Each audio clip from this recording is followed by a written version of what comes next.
Julia, c'est bon, je peux commencer. Bonjour à toutes et à tous, en vos grades et qualités, comme on le dit. Je suis très content de voir des visages que je connais ici et donc succès de votre conférence. Je vous remercie pour votre présence à cette conférence donc, dédiée à l'apprentissage en transfrontalier. Merci beaucoup à Nassera et Rachid, ainsi qu'à Célia, Reine, Virginie pour l'organisation en interne. Cette conférence, comme toutes celles organisées par les collègues de l'UT, est d'une importance capitale.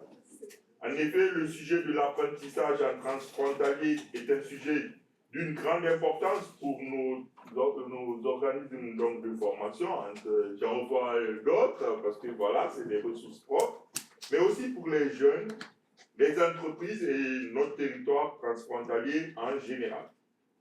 Malgré cela, tous les travaux et malgré tous les travaux menés sur le sujet, j'en veux pour preuve l'Interreg Bridge par exemple, l'apprentissage en transfrontalier présente encore énormément de défis, même si nous sommes toutes et tous conscients que c'est aussi une opportunité à traduire dans les faits. Voilà, parce que ça reste une opportunité à traduire. Donc, l'Université de la Grande Région, donc UNIGR, donc Center for Border Studies, dont notre présidente de l'université, Hélène Boulanger, est la présidente, l'Université de Lorraine à travers l'IUT de Longwy et la Maison de l'engagement et de l'initiative des jeunes en territoire, donc la MEJ, me semble être parmi les plus légitimes pour mettre autour de la table les différents acteurs et chercher les moyens de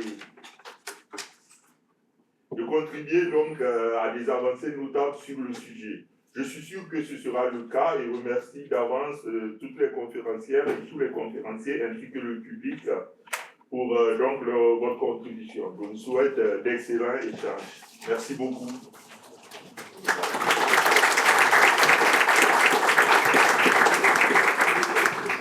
Merci beaucoup Aruna pour ces mots introductifs. Alors, je ne vais pas faire une grande présentation, je vais vite rentrer dans le vif du sujet, mais il me semble qu'il est important de vous expliquer pourquoi on a organisé aujourd'hui cette conférence à dimension grande régionale, étant donné qu'elle est en ce moment même, elle est diffusée à travers la grande région. Je rappelle que la grande région, ce sont la réunion de différentes composantes territoriales, comme je l'ai dit, la Sarre, la Lorraine, le Luxembourg, la Wallonie. Voilà, en fait, c'est la 3e conférence qu'on organise dans le cadre du Forum Grande Région. On avait déjà organisé 2 conférences, l'une sur les questions de mobilité des jeunes et l'autre sur les questions de recrutement des jeunes en contexte transfrontalier. Alors, je ne sais pas, pour certains, vous devez sans doute vous en rappeler, on était en plein cœur de la pandémie pour la première conférence. On avait réussi à attirer des responsables d'entreprises. On avait par exemple le responsable de PVC, Powerhouse Coopers, également le responsable du secteur de l'intérim au Luxembourg. On avait réussi à faire venir aussi un responsable d'une très grande entreprise de travaux publics du Luxembourg. Bref, et cette conférence, on avait remarqué que les questions qui étaient posées dans le débat tournaient pour beaucoup autour de la formation des jeunes, et plus particulièrement autour de la formation par alternance des jeunes, d'où l'apprentissage. Et on s'est dit avec ma collègue Nassera Azizi, Madame Nassera Azizi, pourquoi ne pas organiser pour les étudiants, pour les jeunes, concernés de près ou de loin par l'apprentissage, une conférence sur ce thème. Alors comme Aruna, je remercie les partenaires, les différents partenaires qui nous ont aidés à monter cette conférence. Aruna, donc le directeur de l'IUT, les a cités, bien sûr l'Université Grande Région et le Center for Border Studies, dont je suis un des membres d'un des groupes de travail. Je vous expliquerai tout à l'heure que fait le Center for Border Studies, qui est un centre d'expertise sur les frontières. Je remercie bien sûr également la MEJ, dont je suis membre du conseil d'administration depuis quelques années, qui sont partie prenante de cet événement et qui sont évidemment concernés au premier chef. Alors la MEJ veut dire mouvement des jeunes, de l'initiative et de leur insertion au sein des territoires. Donc on voit, rien qu'à travers ces mots, on voit l'importance que joue la MEJ pour les jeunes, pour les amener à s'approprier leur territoire. Donc les questions sont importantes autour de la formation, et les principales raisons, c'est que la question de l'apprentissage aujourd'hui s'inscrit dans un contexte particulier. Nous sommes toutes et tous en train de vivre un moment spécial dans l'évolution de l'emploi, des économies. Et donc cette question, si on prend le marché du travail par exemple, on voit qu'il y a eu 4 transformations majeures en quelques années. 4 principales transformations. D'ailleurs, vous trouverez des publications très précises sur ce sujet au sein du Center for Border Studies et de l'Université Grande Région. La première grande évolution majeure qui nous concerne, c'est un vieillissement tendanciel de la population. Pourquoi c'est important ? Parce que le vieillissement de la population veut dire qu'il va manquer, sans doute à un moment donné, des forces de travail pour les entreprises. Il y aura aussi un souci de recrutement. C'est pour ça que je dis souvent aux jeunes dans mes différents cours, vous êtes dans une période où vous serez sans doute sollicité, vous n'allez pas connaître les problèmes de chômage que moi j'ai rencontrés, par exemple, à mon époque. Ça, c'est la première transformation. Si on prend rien que l'exemple des lenders allemands, si on prend les derniers chiffres sur le sujet, on va constater qu'il y aura de plus en plus de seniors et une perte de la population d'un 5e environ, ce qui est important. Deuxième grande évolution majeure, deuxième grande transformation, c'est la digitalisation de l'économie. La digitalisation de l'économie, on en a beaucoup parlé en économie avec certains étudiants qui sont ici, c'est tout simplement le développement des outils numériques. Et cela va impacter les modèles organisationnels du travail. Et comme les modèles organisationnels du travail vont être impactés, il faudra réorganiser les métiers, réorganiser les contenus des métiers en compétences. Et ça, c'est la seconde transformation. La troisième transformation majeure que nous connaissons, c'est le développement durable. Le développement durable aura un impact sur le marché du travail, en ce sens où il faudra des nouveaux matériaux respectueux de l'environnement, respectueux de l'économie, respectueux de la société pour produire d'où de nouvelles compétences, de nouvelles qualifications, de nouveaux savoir-faire. Et nous sommes en train de vivre cela en ce moment. Et enfin, la dernière évolution majeure, et je crois que c'est difficile à définir, tant que cette évolution et transformation est importante, ce sont les nouvelles valeurs à l'égard du travail, les nouvelles valeurs à l'égard de la formation. On le voit, et nous, comme avec mes collègues ici, on le voit, les publics que nous accueillons dans nos formations ont de nouvelles valeurs. C'est par exemple un arbitrage différent des générations précédentes entre temps de travail, on a vu se développer par exemple le télétravail, entre loisirs, le temps qu'on consacre à sa famille, et donc il se passe quelque chose au niveau de ces valeurs. Ces 4 transformations vont affecter le marché du travail, du côté de l'offre du travail, c'est-à-dire des disponibilités de travailleurs, mais aussi du côté de la demande de travail, c'est-à-dire au sein même des entreprises. On voit d'ailleurs une redéfinition du périmètre des entreprises en raison de ces évolutions. Ces 4 transformations vont amener 3 déséquilibres que nous vivons à l'heure actuelle. On entend tous les jours parler de métiers en tension, par exemple. Premier déséquilibre, c'est un déséquilibre quantitatif. On va manquer de bras, on va manquer de disponibilité de travailleurs dans certains secteurs.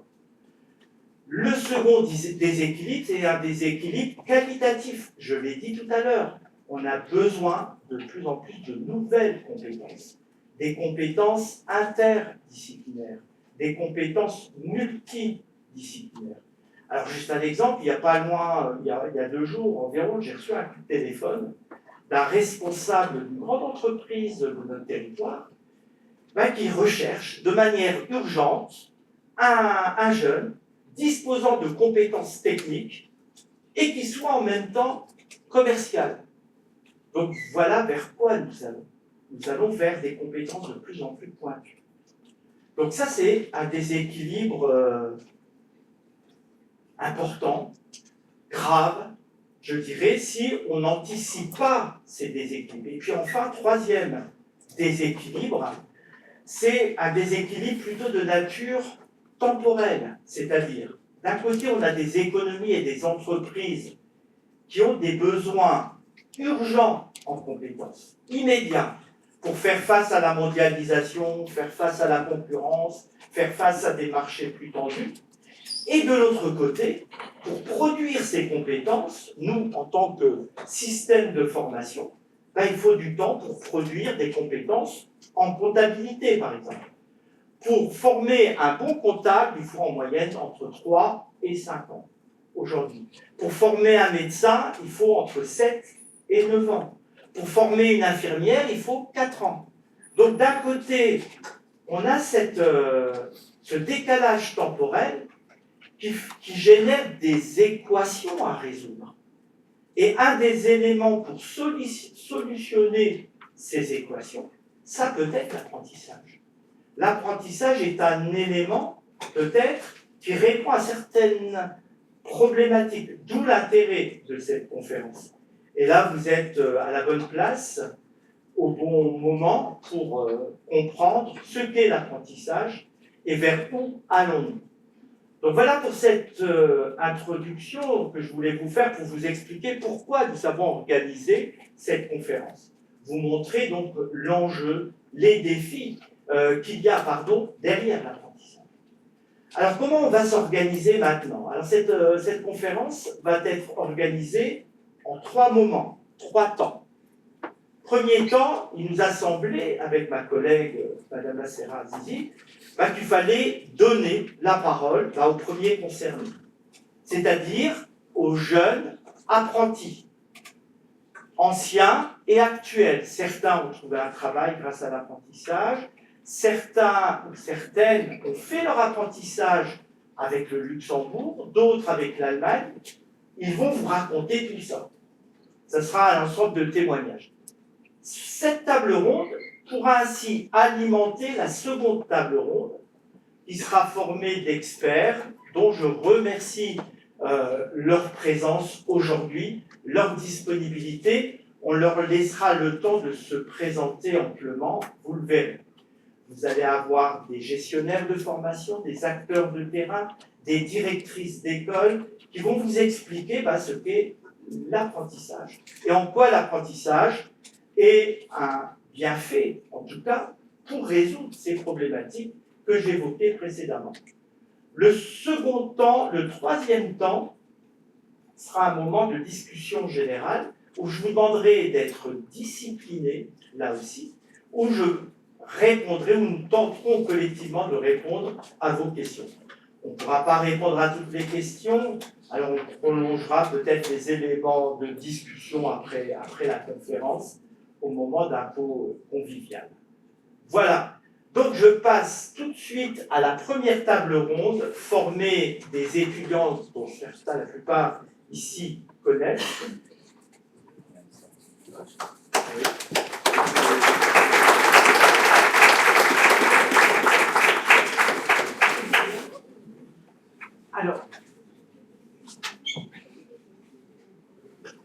Alors, ce que je vais faire maintenant, peut-être on va demander à chacun des personnes qui sont à la table ronde de se présenter et en se présentant, d'essayer de nous expliquer leur parcours, parcours et comment ils en sont arrivés à l'apprentissage. Alors je vais demander d'abord à Jules de se présenter, de vous expliquer quel a été ton parcours rapidement, en quelques mots, et puis nous dire qu'est-ce qui t'a amené à faire de l'apprentissage, dans quelle entreprise fais-tu de l'apprentissage. Alors, je m'appelle Jules Pasquero, je suis étudiant en première année en BUT Géa, et j'ai fait une filière générale, donc à Metz. Et là, je suis actuellement en train de travailler à Biocop, à Vogue. Très bien. Je passe le micro. Tom. Bonjour à tous, je m'appelle Tom Kuschutzer, j'ai 21 ans et je suis originaire de l'Allemagne. Donc moi je n'étudie pas ici à Longwy. Moi j'ai fait d'abord un apprentissage transfrontalier à Saarbrück et c'était transfrontalier parce que mon entreprise d'alternance était en France. Donc le CFA, l'école où j'étais, était à Saarbrück, mais l'entreprise était une chaîne de télé locale à Forbach qui s'appelle TV8 Moselle-Est. Et j'y ai fait 2 ans d'apprentissage pour devenir concepteur multimédia image et son, c'est un peu comme une formation en audiovisuel. Et j'ai fait mon diplôme en 2022 et depuis je suis à l'université, je suis étudiant à l'université. Je fais des études transfrontalières entre l'université de Saarbrück et l'université de Metz. Et je suis actuellement en L3, donc je ferai ma mémoire de licence cet été. Et la vie. Alors bonjour, je me présente, je m'appelle Hélène Sonut, je suis en BUT GEA en 2e année en alternance. Je fais mon alternance chez Keter au Luxembourg à Niederkorn et je suis diplômée d'un bac pro Agora, assistance à la gestion des organisations. Merci. Lisa. Alors bonjour à toutes et à tous, donc je me présente, Lisa Goffin-Perrin, donc je moi j'attends ça. Donc actuellement je suis en première année de master RH, donc je suis plus étudiante au sein de l'IUT, j'y suis plus depuis 7 juillet. Donc j'ai fait mes 3 années ici au sein de l'IUT de Longwy. Mes 2 premières années ont été faites du coup en initiale. J'ai commencé l'apprentissage durant ma 3e année à l'IUT. Donc je suis actuellement dans l'entreprise ArcelorMittal Super Product Alexis. J'ai eu l'occasion de travailler chez eux grâce à mon stage de 2e année mon stage de 2e année pendant ma période initiale, et j'ai eu l'occasion de continuer chez eux en tant qu'apprenti. Donc c'était vraiment c'est vraiment un très beau parcours dans la continuité, et voilà. Très bien, merci beaucoup Lisa. Valentin. Bonjour à tous, donc, je m'appelle Valentin Rose, je suis étudiant en Q3 GEA en spécialité GC2F et par le passé j'ai obtenu un BTS comptabilité gestion au lycée Rosa Parks de Thionville et je suis actuellement en alternance dans une fiduciaire au Luxembourg située à Chiffin. Très bien. Merci pour ce tour de table. Donc on a ici, vous voyez bien, des profils différents, hein, des projets aussi différents, des parcours différents, ce qui va sans doute enrichir le débat tout au long de cette soirée. Moi j'ai une première question à poser à Jules, qui est donc en première année GEA. Jules, tu as choisi donc l'apprentissage.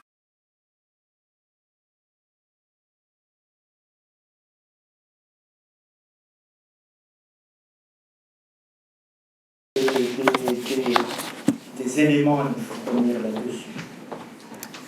Alors j'ai trouvé plusieurs points qui étaient intéressants dans le statut d'apprenti.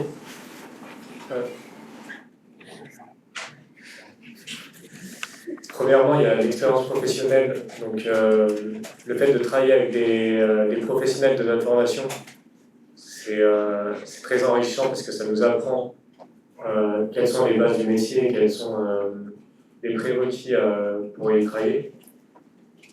Je trouve que ce qu'on apprend donc, en entreprise, c'est très important parce que ça nous apprend l'esprit d'équipe, l'assiduité, le sérieux et la ponctualité. Il y a aussi le rythme qui nous permet de rester intéressé par la formation, donc le rythme 1 semaine sur 2 qui est très intéressant. Bien sûr, il y a le salaire qui est aussi très intéressant pour les étudiants de première année, parce que ça nous permet d'apprendre à économiser, à mettre de côté. Et ça nous ferait tout. Très bien. Bah, tu l'as souligné d'ailleurs, apprenti veut dire apprendre un métier. Donc l'apprentissage a fait son apparition au Moyen-Âge, surtout dans les métiers traditionnels de l'artisanat. C'est comme ça qu'est apparu l'apprentissage. Et au fil des années, l'apprentissage s'est modernisé. Aujourd'hui, on ne parle plus de maître d'apprentissage, on parle plutôt de tuteur, avec un centre de formation d'un côté, pour les notions théoriques, et de l'autre côté, l'entreprise comme lieu de formation pratique. Donc on retrouve très bien cela dans l'exposé, le discours de Jules. Et toi, et la NUR, après 2 ans d'apprentissage, qu'est-ce que tu retiens de ce dispositif Alors, je retiens beaucoup de choses. Le fait qu'on puisse mettre en pratique ce qu'on apprend à l'école, ce qu'on apprend ici à l'UT, on peut le mettre en pratique en entreprise. Et aussi, on est beaucoup plus autonome en entreprise, on sait le sujet et on peut travailler nous-mêmes. Et je pense que c'est pas mal, c'est bien. Très bien. Donc, tu parles, on te laisse donc des marges de liberté dans l'exercice de ton travail. Exactement. Du coup, chez Keter, là où je travaille, où je fais mon alternance, je suis autonome sur un pôle à 100%. D'accord. C'est bien pour la question de tout à l'heure. Donc, tu as les acquis théoriques grâce à l'école, donc ici, l'IUT Longwy. On reviendra sur ce point qui est, à mon avis, très important. Je passe tout de suite à Valentin, si tu veux bien, Valentin, avec le recul dont tu disposes. Hein, j'ai bien entendu, tu as fait 3 années, dont 2 années de formation initiale, 1 année d'apprentissage. Qu'est-ce que tu en tires, toi, comme bilan positif ou même négatif, hein, de cette expérience de l'apprentissage? On va commencer par le positif. Alors, au niveau du positif, c'est vraiment l'immersion à 100%, étant donné que le rythme est 1 semaine à l'école et 1 semaine en entreprise. C'est l'immersion à 100% dans le monde professionnel. Et du coup, et aussi le stress au niveau des deadlines. Moi, étant donné que je suis dans un cabinet comptable, les deadlines sur le Luxembourg sont quelque chose vraiment à respecter avec vigueur. Et du coup, c'est un autre stress qu'on peut ne pas expériencer à l'IUT. Et au niveau des points négatifs, je dirais que c'est l'organisation entre justement le rapport de fin d'année, de fin de 3e année, et la gestion des partiels, entre le temps libre qui nous reste, puisqu'au Luxembourg, peu de personnes font 40 heures par semaine. Ouais. Et donc, c'est vraiment une organisation sur les week-ends et sur le peu de temps personnel qui nous reste. Alors j'ai toujours une petite question pour toi. Le passage que tu as fait de la formation initiale à l'apprentissage, comment ça s'est passé? Tu l'as... En fait, au cours de mon BTS, j'ai effectué 2 stages pour une durée totale de 11 semaines. Et donc, au cours de ces 11 semaines, j'ai effectué ce stage au Luxembourg également. Et je faisais déjà des heures de plus de 60 heures par semaine. Donc, au niveau de l'organisation, ça m'a pas posé de problème personnellement. C'était juste un rythme à apprendre au début, mais sinon, tout s'est bien passé. Très bien. Donc une bonne adaptation à la formation par alternance, alors que tu venais par la formation initiale. Lisa, toi tu es passée par l'IUT, toi tu as un autre profil, maintenant tu travailles, tu l'as un peu expliqué tout à l'heure. Tu penses, selon toi, que l'apprentissage est un bon vecteur d'insertion sur le marché du travail. Quelle analyse tu en tires?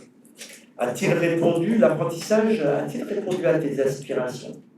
Alors oui, c'est vrai que quand j'étais encore en initiale, je me disais, mais une fois qu'on a son diplôme, comment ça se passe, la vie en entreprise, qu'est-ce qui se passe, les missions? Et le fait d'avoir, et encore d'être en apprentissage, me rassure pour la suite. J'ai un poids sur les épaules qui s'est enlevé parce que je sais ce qui m'attend. Donc oui, pour moi, l'apprentissage a vraiment été, et encore aujourd'hui, très intéressant car on apprend énormément de choses, d'autant plus que aujourd'hui, ce qu'on attend en entreprise, c'est des personnes qui, enfin, comment dire, la formation prend beaucoup de temps en entreprise, donc c'est vrai qu'avoir déjà avoir déjà un parcours avec un pied dans l'entreprise va vraiment permettre d'avoir une meilleure employabilité, à mon sens. Donc je pense que l'apprentissage, c'est sûr qu'il va avoir ce petit côté où il va falloir s'organiser du fait d'avoir apprentissage et école, mais par la suite, ça va vraiment être vecteur de beaucoup d'opportunités et de portes ouvertes à la fin du diplôme. D'accord. Très, très bien. J'ai une question pour toi, Tom. Toi, tu as connu un dispositif particulier qui était le dispositif de l'apprentissage en transfrontalier. Peux-tu nous en dire un peu plus de ce dispositif et nous dire peut-être comment toi tu l'as vécu au quotidien? Oui, bien sûr. Donc l'apprentissage transfrontalier est un dispositif qui existe depuis 2014 ou 15, je pense. 14, voilà. C'est un contrat ou un accord qui a été signé entre l'Allemagne et la France. Donc c'est par Paris et par Berlin que c'est passé. Et l'apprentissage transfrontalier a un principe, en principe est assez simple. L'apprentissage transfrontalier, ça veut dire qu'on fait sa scolarité dans son propre pays, mais l'entreprise d'alternance est dans l'autre pays. Donc pour vous, ce serait une formation dans le système français comme vous le connaissez, mais avec une entreprise d'alternance en Allemagne. Pour moi, c'était l'inverse. Moi, j'ai été dans un CFA, donc un centre de formation des apprentis, à Saarbrück, donc en Allemagne, et puis j'ai travaillé à Forbach, juste derrière la frontière, à une chaîne de télé transfrontalière, puisque c'était en audiovisuel que j'ai fait mon apprentissage. Et donc, ce qui est bien avec ce dispositif, c'est que de un, on a tous les mêmes avantages d'un apprentissage dont on vient de parler, l'autonomie quand on est dans une entreprise, la découverte du monde du travail, aussi le salaire qu'on a déjà, parce que ça vaut beaucoup de déjà gagner un peu d'argent à côté de son parcours. Mais en plus, ce qu'on a en plus ici, c'est justement cette découverte du transfrontalier, c'est-à-dire souvent, même si on n'a peut-être pas encore travaillé dans son propre pays, on a quand même déjà une certaine idée, vous avez une idée du marché du travail en France, mais l'apprentissage transfrontalier vous permet de découvrir aussi le monde du travail derrière la frontière. Donc moi, par exemple, j'ai pu apprendre les différences et les similitudes entre la France et l'Allemagne, les 40 heures par semaine en Allemagne et par exemple les 35 heures par semaine en France, c'était assez agréable pour moi, mais aussi certaines différences dans le salaire, dans le droit du travail, des choses comme ça. Et c'est quelque chose qui est aussi beaucoup recherché par les employeurs après, parce que quand on peut dire qu'on a fait une expérience transfrontalière, c'est quelque chose qui est très très recherché au monde du travail. Les employeurs adorent entendre ça. Et en plus, ce n'est pas que les connaissances du transfrontalier, c'est aussi l'autonomie qu'on gagne déjà quand on est dans une entreprise. Mais quand on le fait en plus dans un pays étranger, ça donne quelques connaissances en plus. Mais je dirais personnellement que l'aspect principal qu'on gagne en plus avec un apprentissage transfrontalier, c'est la langue, l'apprentissage de la langue. Alors là, je vous parle en français. Vous l'avez peut-être entendu, le français n'est pas ma langue maternelle. Je suis allemand de naissance et j'ai commencé mon cours de français à l'école comme tout le monde. Et quand j'ai eu mon bac en 2020, je parlais pas français comme maintenant, on peut le dire comme ça. J'avais un niveau de français, on va dire, scolaire. Et c'est grâce à l'apprentissage transfrontalier, c'est grâce à ce travail derrière la frontière que j'ai pu effectivement apprendre mieux le français. Et donc, c'est grâce à l'apprentissage transfrontalier que j'ai pu apprendre tout ça. Et donc maintenant, sur le marché du travail, évidemment, j'ai des possibilités en Allemagne, j'ai des possibilités en France, même au Luxembourg, par exemple, où les langues jouent aussi un rôle. Donc, c'est quelque chose qui m'a énormément aidé. Donc, moi, j'ai fait mon diplôme en 2020 et actuellement, je fais mes études à l'université. Donc, j'ai un peu arrêté cette trame de l'apprentissage et je suis allé à l'université. Mais même là, j'ai acquis des connaissances et j'ai fait des expériences qui valent beaucoup et dont je me sers jusqu'à aujourd'hui. Alors, je reste sur toi, Tom, juste par rapport à ce que tu viens de dire. Si tu dois te projeter maintenant, tu as quel projet professionnel qu'est-ce que tu envisages par la suite?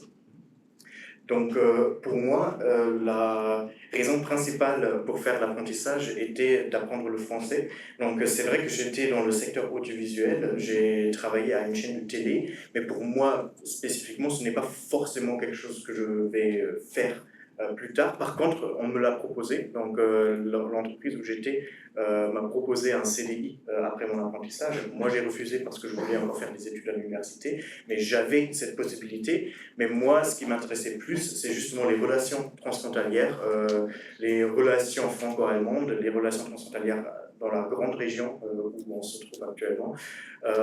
Et donc, moi, je fais des études actuellement, des études franco-allemandes aussi, sur les relations franco-allemandes, sur les relations européennes.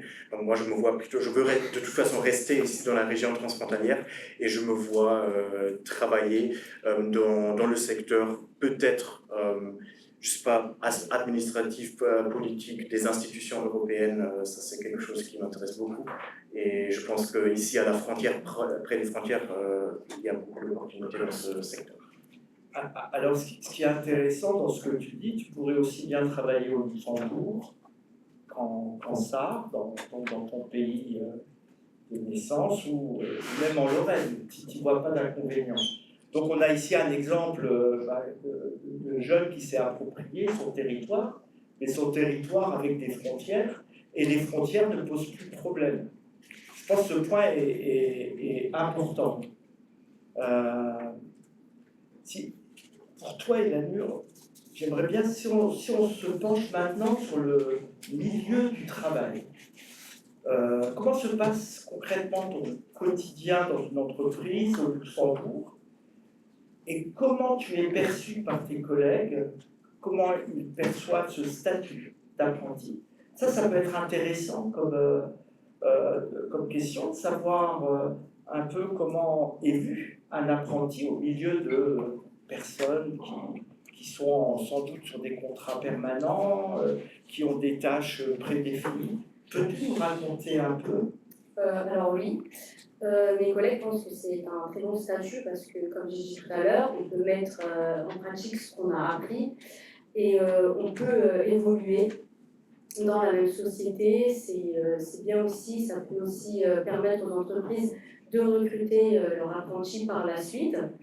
Je pense que c'est un bon statut, l'apprentissage. Et tes rapports avec les collègues, moi, ton travail, tu as le rôle du tuteur tout au long de la journée qui te suit, le tuteur d'entreprise, hein, j'entends. Alors, mon tuteur d'entreprise me suit, mais bon, maintenant je suis autonome sur certaines tâches, du coup, me suit un peu moins. Mais sur les nouvelles tâches, lui, mon tuteur continue de me suivre. Et ça, je pense que ça va continuer jusqu'à la fin de mon contrat d'alternance. Très bien, merci beaucoup. Valentin et Lisa, donc vous avez du recul maintenant, ça fait 3 ans pour l'un et l'autre. Lisa poursuit ses études. Valentin, à ton avis, comment ce statut est perçu par l'entreprise, ce statut d'apprenti? Est-ce que, selon toi, les enseignements, la formation les connaissances théoriques que tu as acquises sont en adéquation avec les besoins de l'entreprise. Je poserai la même question après à Lisa. Je trouve que oui, puisque grâce à l'IUT, on a des intervenants, notamment moi en GC2F, des intervenants du Luxembourg qui sont d'une grande qualité et des matières qui sont spécifiques, comme par exemple la fiscalité luxembourgeoise, la fusion-acquisition d'entreprises, qui sont essentielles justement au futur métier de cette filière. Et le rythme également, je trouve qu'il est très approprié, puisque dans mon cas à moi, si le contrat d'alternance était de 2 jours d'entreprise, comme c'est le cas par exemple, je sais, en licence professionnelle, de 2 jours d'entreprise et 3 jours à l'école, ou l'inverse, mon entreprise ne m'aurait pas pris, alors qu'une semaine au moins, mon supérieur peut justement me faire un programme sur un planning sur une semaine sur les dossiers que je vais être amené à gérer. Et du coup, je peux être à 100% une semaine consacrée dans la comptabilité en cabinet et l'autre partie à l'UT. Je trouve que le rythme est très très approprié et très bien choisi par les équipes encadrantes, justement. Donc tu parles de 3 jours, 3 et 2, hein, c'est ça? Une semaine sur 2. Une semaine sur 2, je trouve que c'est le plus approprié, en tout cas au Luxembourg. Et toi, Lisa, par rapport à cette question, si tu prends un peu de recul, est-ce que tu penses que les enseignements, la formation théorique... Les enseignements que j'ai reçus au sein de l'UT, je trouve qu'ils ont vraiment été très enrichissants, car comme Valentin a pu le dire, on a eu énormément d'intervenants au sein de la spécialité RH, je parle que pour la spécialité RH, énormément d'intervenants, que ce soit autant des intervenants qui travaillent dans le secteur public, privé, français, ou encore des intervenants qui proviennent du Luxembourg. Donc déjà, on avait cette connaissance transfrontalière, comme on pourrait dire. Donc, et en plus de ça, on avait des intervenants qui étaient là pour nous apprendre. Ils avaient envie de nous apprendre les choses. Donc oui, les enseignements que j'ai reçus ici ont vraiment été très enrichissants, d'autant plus que c'est aussi bien pour les entreprises d'avoir un peu des nouveaux... L'apprentissage va vraiment permettre aussi d'avoir des nouvelles compétences qui vont arriver dans l'entreprise, car tout se développe en continu. Donc, on va pouvoir peut-être implanter des nouvelles idées au sein de l'entreprise. Donc, c'est vraiment hyper intéressant. Et puis, concernant le rythme, alors on est en désaccord sur ce petit point. Il préfère une semaine concernant son entreprise. Mais pour ma part, pour mon expérience, aujourd'hui, je suis en master avec 1 à 2 jours d'école par semaine. Pour l'organisation de mon entreprise, c'est vrai que c'est mieux dans le sens où, quand j'étais à l'UT, c'était également une semaine. Et quand je revenais au boulot, j'avais énormément de mails à traiter. J'avais l'impression d'avoir un mois qui s'était écoulé durant ma semaine à l'IUT. Et c'est vrai que parfois, il y avait un manque de communication parce que mon tuteur n'a pas forcément pensé à me dire quelque chose qu'il a peut-être omis de me le dire. Donc c'est vrai qu'il parfois, il y avait des petits couacs, comme on peut dire, dans la communication et dans l'évolution des projets. Et puis, en tant que RH, j'ai la partie intérim aujourd'hui que j'ai pu avoir depuis septembre. Les intérimaires, c'est quelque chose qui est récurrent, je fais ça toutes les semaines. Et c'est vrai qu'il y a certains projets qui ne pouvaient pas m'être confiés avant car je n'étais pas là toutes les semaines. Donc c'est vrai que pour moi, le rythme est mieux d'être plutôt partagé dans la semaine entre entreprise et école pour un meilleur suivi des dossiers pour ma part. Dans le cadre du travail, tu veux dire, voilà, c'est ça. Qui est une meilleure articulation entre le travail et apprentissage théorique des choses. Pour toi, Tom, concernant cette expérience d'apprenti transfrontalier, tu verrais quelles évolutions à venir, quelles améliorations éventuellement. Qu'est-ce qui a bien fonctionné dans l'accord qu'on a évoqué de 2014? Comment tu vois les choses pour les années à venir? En fait, actuellement, il y a pas mal de changements dans le concept de l'apprentissage transfrontalier parce que moi, je l'ai encore connu sous le système où on avait des zones assez strictement définies où on pouvait faire l'apprentissage ou pas. Donc, d'après l'ancien accord, on avait deux zones. On pouvait faire l'apprentissage soit entre la Sarre et la Lorraine, soit entre le Haut-Rhin et l'Alsace. Et donc, si on venait de Strasbourg, on était obligé de le faire en Haut-Rhin. Si on venait de Starbuck, on était obligé de le faire en Lorraine. Et si on venait d'ailleurs, on ne pouvait pas le faire. Donc là, actuellement, c'est en train de changer, surtout du côté français. Parce que là, du côté français, ça a été mis en commun. Donc maintenant, officiellement, je ne sais pas exactement à partir de quel moment, si c'est déjà le cas ou si ça viendra bientôt, mais en tout cas, à partir de bientôt, on aura toute la France qui sera ouverte, ouverte à l'apprentissage transfrontalier franco-allemand. Bon, si c'est intéressant pour quelqu'un qui vit à Marseille de travailler dans une entreprise en Allemagne, je ne suis pas sûr, mais quand même, ça peut être bien quand on vit ici un peu dans le secteur transfrontalier, d'avoir un peu plus le choix où on veut travailler et où on veut être à l'école. Et de ma connaissance, la France est actuellement même en train de voir si elle a des possibilités à faire les mêmes choses avec l'Espagne ou d'autres pays frontaliers aussi. Donc ça évolue pas mal. Et sinon, je pense que le concept de base fonctionne très très bien comme il est, parce que l'avantage est qu'on reste avec cet apprentissage dans le système scolaire qu'on connaît. Moi, je suis resté dans le système scolaire allemand que je connaissais. J'étais dans une Berufsschule allemande, donc une école allemande, et vous serez dans le système scolaire français que vous connaissez, mais vous avez quand même cette expérience transfrontalière, et en plus, vous devenez des frontaliers, donc vous allez traverser la frontière, dépasser la frontière tous les jours. Donc on peut, souvent quand je parle de projets transfrontaliers et d'aller à l'étranger pour faire un projet, j'entends que les gens ont peur de quitter leur famille, quitter leurs amis, quitter les projets qu'ils ont peut-être là où ils habitent. L'avantage avec l'apprentissage transfrontalier, c'est qu'on ne perd pas ça parce qu'on reste en partie dans son pays. Moi, par exemple, pendant tout mon apprentissage, j'ai encore vécu chez mes parents parce que c'était très pratique. Et donc, j'ai quitté rien. J'ai ni quitté ma famille, ni quitté mes amis. Et j'ai quand même pu faire un apprentissage transfrontalier parce qu'on a une chance ici. On a la chance de vivre proche des frontières. Vous imaginez pour quelqu'un qui vit à Paris ou à Berlin, la proximité des frontières, l'ouverture des frontières, l'espace Schengen, tout ça, pour eux c'est juste quelque chose écrit sur un papier et sur un accord, et ce qui n'a aucune vraie signification, mais pour nous, on le vit tous les jours. Ici à Longwy, vous êtes à 5 minutes de la Belgique et du Luxembourg. Moi, je suis grandi à 20 minutes de la frontière française.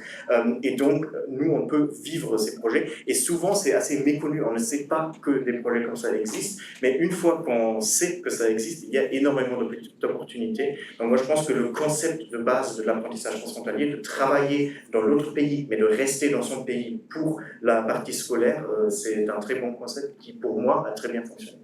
Très bien, merci beaucoup pour ce beau témoignage. Juste pour clore cette première table ronde, une question très simple aux autres. Et je vais commencer par Jules. Si on devait changer quelque chose dans le système actuel de l'apprentissage dans lequel tu es, qu'est-ce que tu changerais? Peut-être rien. C'est parfait. Je pense que le système d'apprentissage actuel il est très bien formulé. Le rythme est bon. Le fait d'apprendre la partie théorique comme la partie pratique, je trouve ça excellent.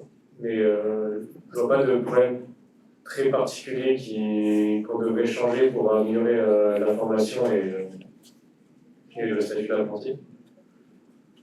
J'ai pas réellement de réponse à la question. Très bien, ça nous rassure, hein, l'équipe d'enseignants de l'IUT Longwy. Et la Nature, qu'est-ce que tu changerais si tu devais changer quelque chose? Du coup, je reprends l'avis de Jules. Je trouve que rien ne devrait changer parce que c'est super bien fait. Je trouve que le système est bien fait, les cours sont bien faits aussi. 12 semaines en alternance, 11 semaines à l'école, c'est bien aussi, et je pense que rien ne devrait changer. Très bien. Lisa, tu l'as un peu dit. Oui, je vais me répéter, je pense, mais d'après mon expérience, peut-être essayer de faire 1-2 jours par semaine On va d'école. revenir à... Enfin, après, je ne sais pas ce qui est possible d'être fait, mais voilà, c'est mon avis. Très bien. Sinon, très bien. Puis enfin, pour terminer, Valentin, Moi, j'aurais une suggestion, mais je ne sais pas si c'est possible techniquement au sein de l'Université de Lorraine, c'est d'instaurer un choix entre un parcours en français et un parcours en anglais, puisque par exemple en audit, l'audit se fait complètement en anglais, donc je ne sais pas si c'est techniquement possible, mais c'est une idée. très bien, très bonne, en tout cas très bonne observation. Bah, merci beaucoup à vous cinq pour ces témoignages qui vont, je l'espère, alimenter les discussions dans la seconde table ronde que j'invite maintenant. Je passe le relais à Madame Azizi qui va animer la seconde table ronde. Donc, vous pouvez aller vous installer.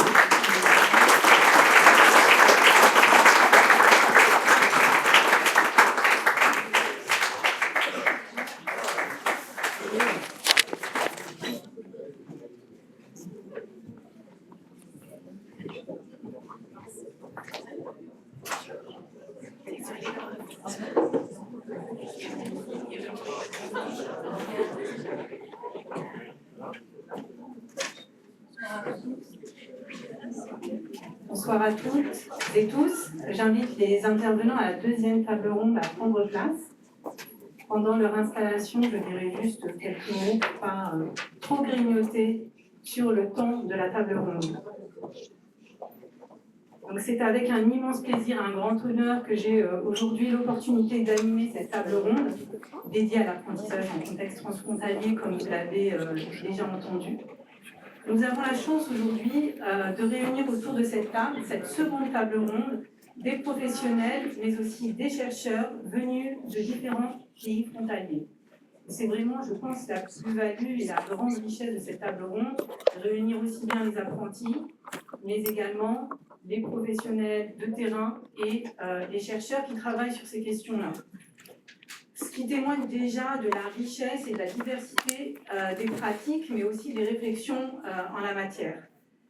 Permettez-moi donc de vous les présenter, donc dans l'ordre, qui n'est pas l'ordre de ma feuille, bien sûr. Voilà, Monsieur Milou Gendouz, que vous connaissez pour la plupart d'entre vous, qui est responsable de la formation par alternance et directeur adjoint de l'IUT de Longwy. Pour la Belgique, Monsieur Laurent de Potter, chargé de mission relations internationales à l'IFA-PME, donc Institut Wallon de formation en alternance et des indépendants des petites et moyennes entreprises. Pour le Luxembourg, nous avons l'honneur de recevoir Madame Manon Latenzio, directrice d'IMC, European Business School of Luxembourg, située à Esch. Et enfin, last but not least, pour l'Allemagne, Dr Christina Reisner, enseignante-chercheuse à l'Université de la Sarre. Donc, je vous remercie pour leur disponibilité et leur présence aujourd'hui. Très vite sur le format de l'échange, ça sera un échange qui se veut dynamique, sous forme de dialogue, donc des questions-réponses comme la première table ronde, pour favoriser justement cette discussion fluide et vivante. Nous privilégions des réponses plutôt courtes pour la prise de parole, ce qui nous permettra enfin, dans un troisième temps, de laisser une place importante aux échanges avec la salle, qu'on souhaite vraiment interactif et nourri. Enfin, je tiens aussi à souligner la présence d'autres professionnels, chercheurs qui sont présents parmi nous dans la salle et qui prendront aussi part aux discussions, s'ils le souhaitent. Donc, Dr Inès Funk, enseignante-chercheuse à l'Université de la Sarre, Jean-Marc Baudin, responsable alternance à l'IFA-PME, Thibaut Macaluso, conseiller en formation à IMC Luxembourg, qui vont aussi venir enrichir la discussion par leur expérience de terrain, par leur ancrage local, par leur regard croisé aussi, Et voilà, donc je vous remercie pour votre attention et je me réjouis d'avance des échanges que nous allons avoir.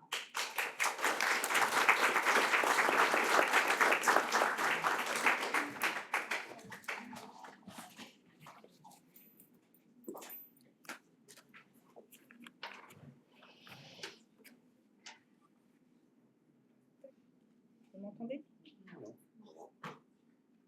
Alors, c'est OK, donc on y va. Je lance la discussion avec vous, Dr Eisner. Un peu dans le prolongement et beaucoup dans le prolongement de la première table ronde, en fait, Tom nous a livré son témoignage en tant qu'apprenti d'étudiant allemand réalisant un apprentissage en France. Est-ce que vous pouvez nous parler davantage du dispositif transfrontalier de l'apprentissage qui existe entre la Lorraine et la Sarre, faire un petit peu un panorama des pratiques actuelles? Volontiers, merci beaucoup. Donc, la formation transfrontalière, elle a été inventée, Tom l'a déjà dit tout à l'heure, 2013, il y avait la première, c'était un papier entre le Haut-Rhin et l'Alsace à l'époque. Et en 2014, c'est aussi un contrat entre la France, entre la Lorraine et la Sarre. Donc depuis 2014, ça existe, ce dispositif de formation qui comprend la formation théorique dans un centre de formation d'apprentis en Lorraine, ça s'appelle le CFA, le centre de formation, et la formation pratique dans une entreprise établie, notamment en Sarre, pour les Français qui veulent faire pour passer cet apprentissage. Cette formation professionnelle, quand elle a lieu ici en France dans vos établissements scolaires, elle est validée avec un diplôme français. Donc, très souvent, on pourrait penser qu'on a en même temps le diplôme allemand, mais c'est très rare que ça peut avoir lieu, justement parce qu'il y a les deux systèmes assez différents, et pour l'apprentissage d'un métier notamment, en Allemagne, ce sont 3 ans de formation, et ici, vous en avez 2. Donc, très souvent, il faut passer une 3e année avec des épreuves, évidemment, à la fin, d'après le système allemand. Donc, là, déjà, un point de critique peut-être, bien qu'on n'en a pas encore parlé.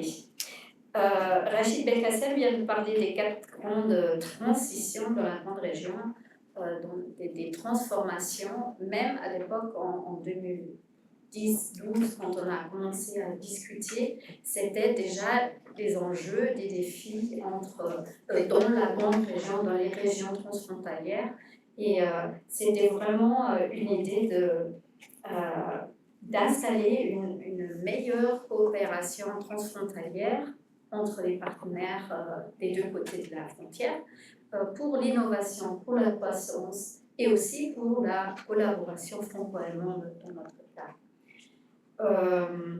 C'était sans doute une initiative très prometteuse, mais il faut admettre qu'il s'agit d'un dispositif aux effets quantitatifs plutôt marginaux en ce qui concerne cet apprentissage de métiers transfrontaliers. Parce que c'est vraiment la lunette allemande que je porte là.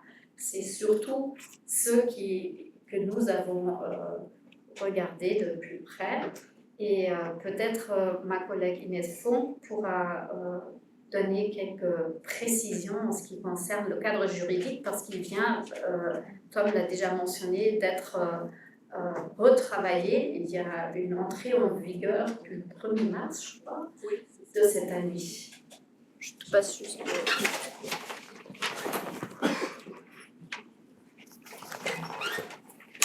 Bon, bonjour. Christina a déjà dit, alors c'est plutôt un petit nombre des élèves, des étudiants qui choisissent ce dispositif. Alors on a commencé en 2014 avec un contrat transfrontalier et le maximum c'était en 2019 avec 23 contrats. Alors c'est pas beaucoup, c'est plutôt en prochain pas, on peut dire.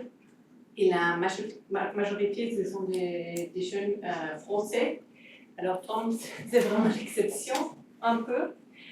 Et alors, on a eu ces 23 contrats Et après, il y avait un chute, on peut dire. On a eu 4 et 5 contrats dans les années 2020 et 2021. Alors, qu'est-ce qui s'est passé? Alors, il y avait la pandémie, mais en même temps, il y avait une nouvelle loi en France, et c'est pour ça qu'on a maintenant cet nouvel accord franco-allemand pour toute la France, pour toute l'Allemande au niveau national, parce que les compétences pour l'apprentissage étaient transmises de la région au niveau national. Alors, il fallait une nouvelle solution, et il y avait vraiment une grande incertitude s'il y aura une solution, s'il y a un nouvel dispositif ou pas. Maintenant, alors, on est très content d'avoir, depuis le 1er mars, ce dispositif, mais il reste beaucoup de questions pratiques à trouver des solutions, et en plus, il faut vraiment réétablir les structures, les procédures, parce qu'on était vraiment à zéro dans les dernières années.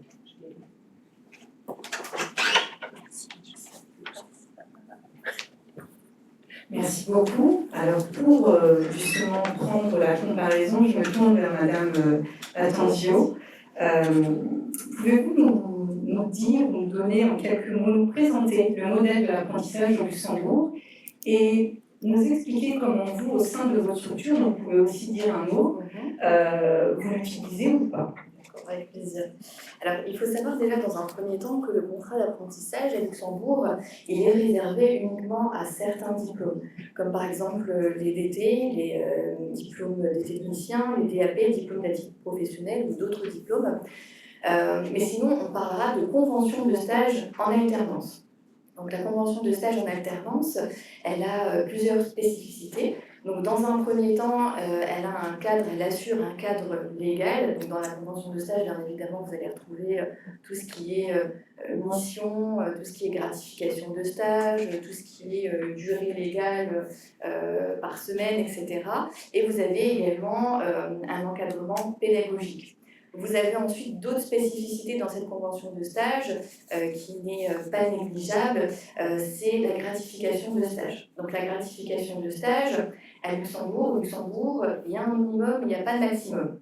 Donc au Luxembourg, au minimum, un employeur doit rémunérer son stagiaire à hauteur de 30% du SMIC non qualifié, ce qui équivaut à peu près à 790 € brut sur une base temps plein.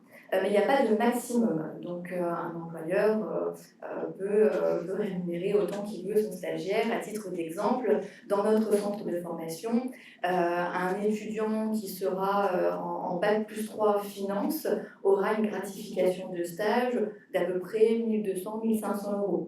Pour un étudiant en bac plus 5 finance, il aurait une rémunération à peu près située entre 1300 et 1500 €. Il y a également d'autres avantages avec cette convention-là, c'est les congés payés. Avant, les étudiants ne bénéficiaient pas de congés payés. Il y a vraiment des choses qui ont été mises en place ces derniers temps par le gouvernement luxembourgeois.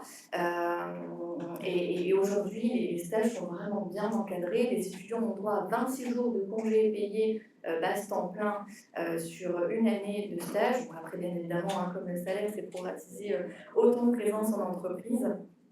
Mais voilà, donc la convention de stage aujourd'hui à Luxembourg, au Luxembourg, elle est de plus en plus utilisée. Beaucoup d'entreprises nous contactent chaque année, de plus en plus d'entreprises nous contactent pour avoir des étudiants en alternance. Ça n'a pas toujours été le cas, hein. C'est quelque chose qui a mis beaucoup de temps à se faire au Luxembourg, mais maintenant ça y est, et c'est de plus en plus fréquent. Comme je vous dis, on a de plus en plus d'entreprises. Après, en termes de rythme d'alternance, on a plusieurs rythmes. Nous, par exemple, encore à titre d'exemple, un étudiant en bac plus 3 aura cours tous les vendredis, donc un jour de cours dans la semaine, et le reste du temps, il sera en entreprise. Merci beaucoup. Une précision, est-ce que c'est pas important de vos effectifs, les étudiants qui sont sous convention ou en alternance? On n'a que ça. On n'a que des étudiants qui sont en alternance. Est-ce que vous pouvez nous rappeler les niveaux de formation que vous avez au sein de l'équipe? Bien sûr, alors nous, il faut savoir qu'on fait partie d'un groupe, le groupe VISO, donc on propose vraiment énormément de formations de domaine à nos étudiants.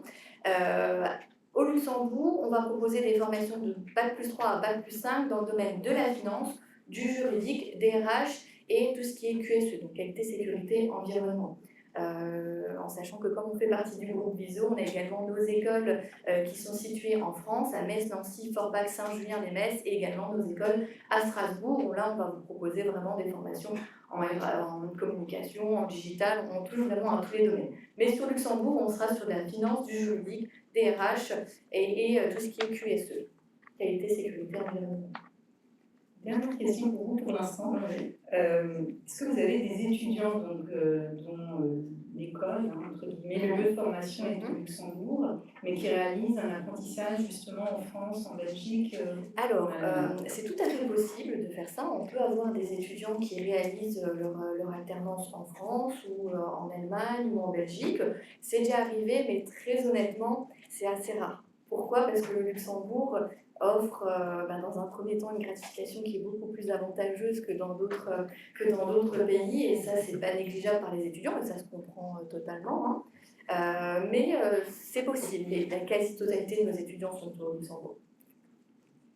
Merci beaucoup. Donc, je me tourne maintenant vers Monsieur De Potter pour la Wallonie. Est-ce que vous pourriez dans un premier temps nous présenter l'organisme dans lequel vous intervenez et dans un second temps, nous faire part de vos expériences, votre expérience en termes de partenariat transfrontalier s'il y a, ou alors tout simplement déjà sur le cas d'apprentissage de l'alternance pour vous. Oui, merci beaucoup pour cette question. Donc, l'IFAPME que je représente ici, c'est l'Institut Wallon de formation d'alternance et des indépendants et des petites et moyennes entreprises. On est une unité d'administration publique et un partenariat en fait public-privé, dans le sens où il y a une unité d'administration publique qui va gérer tous les côtés pédagogiques, réglementaires notamment, et puis sont associés à cette unité d'administration publique 7 ASBL qui vont organiser l'enseignement en tant que tel dans les centres de formation. Donc il y a 23 implantations au travers du territoire de la région wallonne, dans 17 villes différentes.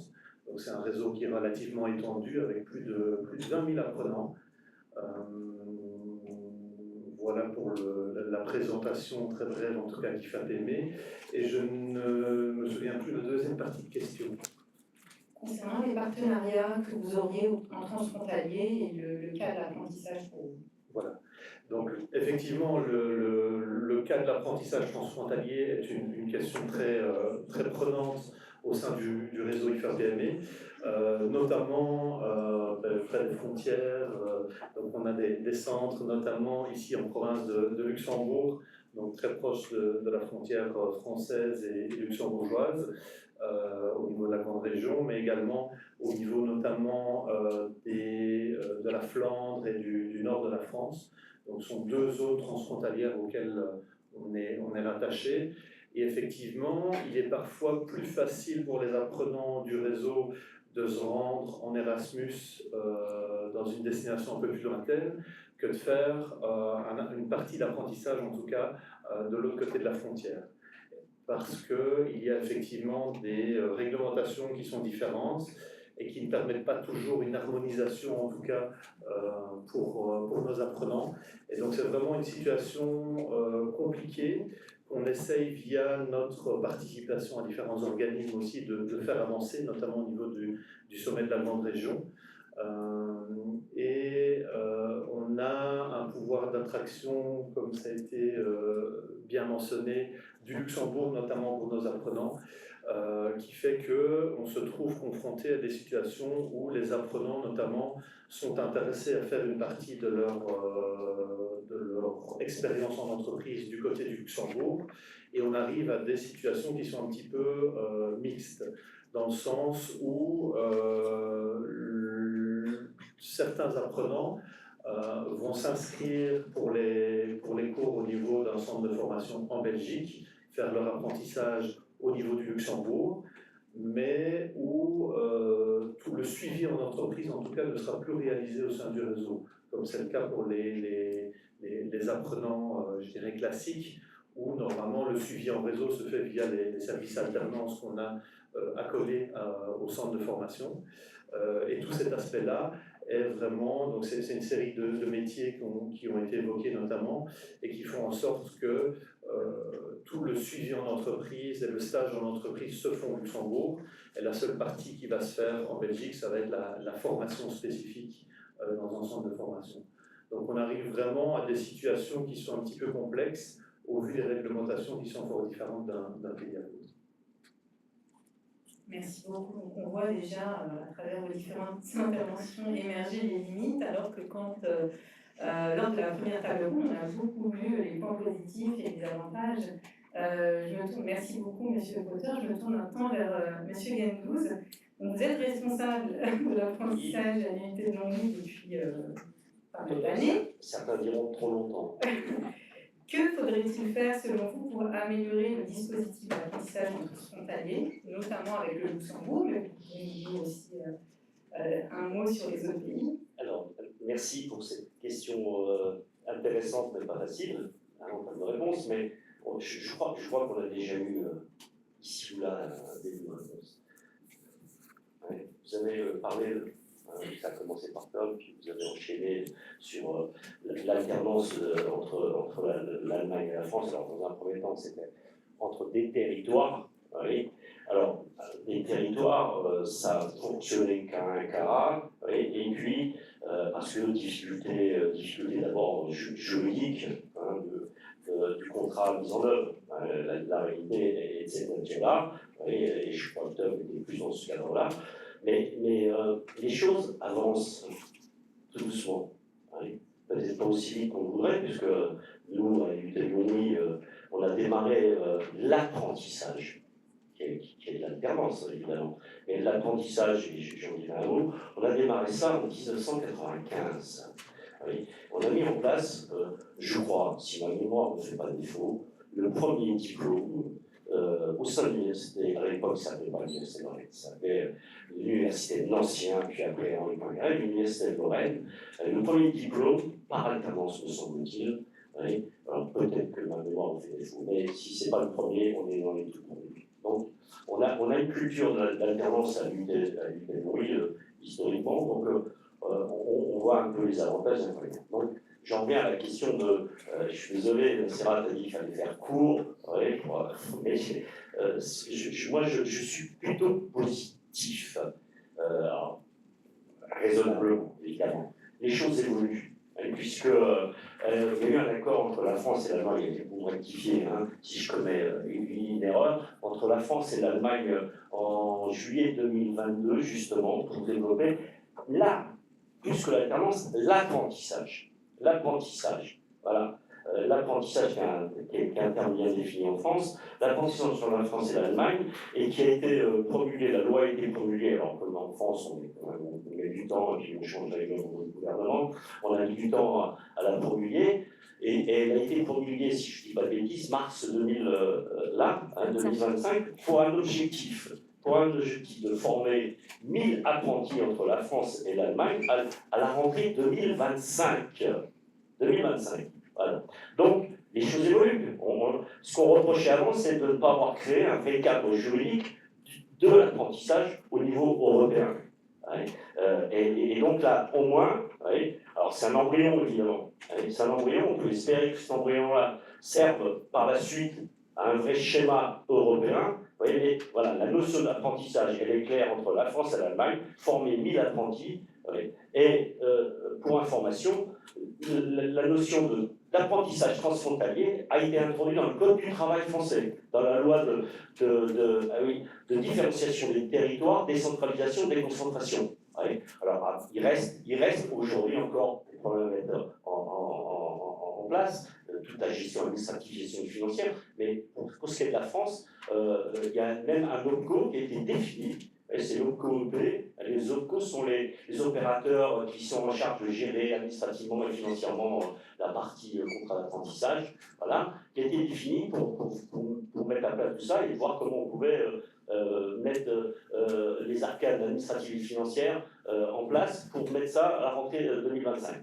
Alors la loi, moi je trouve que c'est bien, c'est avancé, bon, peut-être que pas aussi rapidement qu'on aurait voulu, mais en France, il est possible maintenant de développer le transfrontalier, l'apprentissage transfrontalier avec n'importe quel pays, à partir du moment où il y a un accord bilatéral entre les deux pays. Voilà. Donc je trouve qu'on est sur la bonne voie. C'est l'embryon et la Constitution, pour continuer. On a dit qu'on devait faire court. Donc, c'est l'embryon et la Constitution de ce qu'on aurait pu faire dès le départ. En réalité, concevoir un schéma européen de l'apprentissage. Voilà. Libre circulation des hommes, mais je veux bien, pour les laisser circuler librement, il faut peut-être au préalable, hommes et femmes évidemment, il faut peut-être au préalable les former. Ils sont arrivés à des axes majeurs, à mon avis, du développement de l'Europe. Voilà. Deuxième point, peut-être envisager un financement aussi européen, puisqu'il y a des financements européens sur à peu près tout. Pourquoi demain ne pas créer, alors je vais appeler ça entre guillemets un OPCO européen, qui aurait des financements européens, parce qu'un des problèmes majeurs de la mise en œuvre de l'alternance, de l'apprentissage, c'est ça, qui finance quoi. Il faut aussi dire ce qui est la réalité du cadre. Voilà. Je m'arrête là, mais je pourrais un petit peu continuer évidemment. On a le temps d'échanger encore, je pense. Merci beaucoup, Mouloud, pour tout ça, et puis je reviendrai vers toi plus tard. De nouveau, Dr. Reisner, les apprentis nous ont déjà dit pas mal sur les apports de l'apprentissage en contexte transfrontalier. Quels sont, selon vous, ces apports? Quels sont-ils? Et serait-il aussi possible d'évoquer encore une fois les limites? Alors, vous avez commencé à évoquer chacun d'entre vous, justement, les difficultés auxquelles nous sommes confrontés. Pour nous en dire plus. De toute façon, je pense que tout le monde est d'accord que les expériences, comme Tom l'a très bien décrit, je crois les expériences interculturelles sont vraiment une occasion unique d'enrichir un parcours professionnel pour les jeunes. Et évidemment, c'est un aspect très important pour améliorer l'employabilité des jeunes.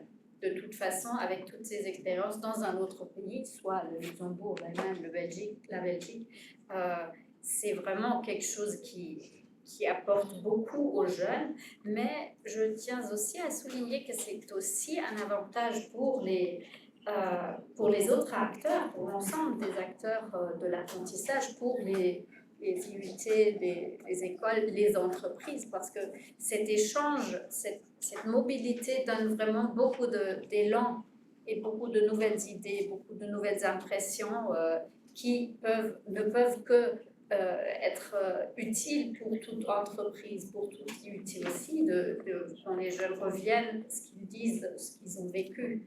Et évidemment, en tant que linguiste, l'apprentissage des langues, comme Tom l'a dit, c'est vraiment quelque chose d'exceptionnel. Il n'y a aucune manière d'apprendre une langue mieux que de travailler, d'immerser vraiment toute la journée avec des collègues dans une vie quotidienne professionnelle.